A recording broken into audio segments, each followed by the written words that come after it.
Старта е даден, малко лош старт на Сандра Палм. Поведе Уайтинг Клара, каскадьор от външната страна, Неоро трети, четвърта позиция за Сандра Палм.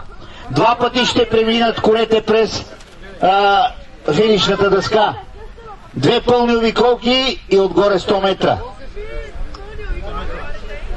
Уайтинг Клара начело, следван от каскадьор, трета позиция за Ниоро, четвърта Сандра Палм. Още 1800 метра има, само 600 метра са изминати. И има много бягания. Една цяла гара от 1600 метра предстои пред тези издържливи коне. Води Уайтинг Клара и Радостин Иванов.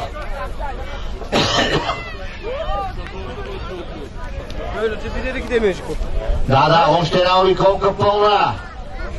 Задайте дъх. По-назад вече е каскадьор. Тежко ще му бъде на новия кон на Ридван Бекир с тази звездна компания.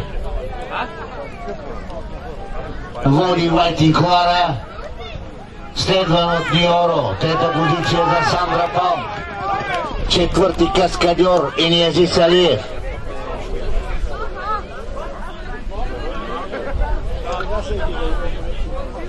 Ето, поздрави ни и пистата. Честита баня до вечера. Води Уайтинг Клара, следвана от Ниоро. Трета позиция за Сандра Палм. Четвърти продължава да бъде каскадьор. Каменета, Уайтинг Клара върви. Уайтинг Клара, Ниоро, Сандра Палм и Йордан Иванов застигат дербиста на България за миналата година.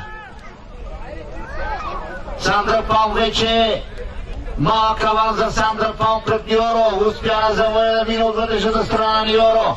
Последни 400 метра.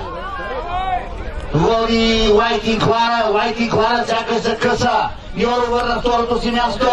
Уайтинг Клара, Ниоро, Сандра Палм. Много ви моля, не излизайте навънка. Аз колкото излизате, вие толкова и аз излизам. Атака от външната страна на Ниоро.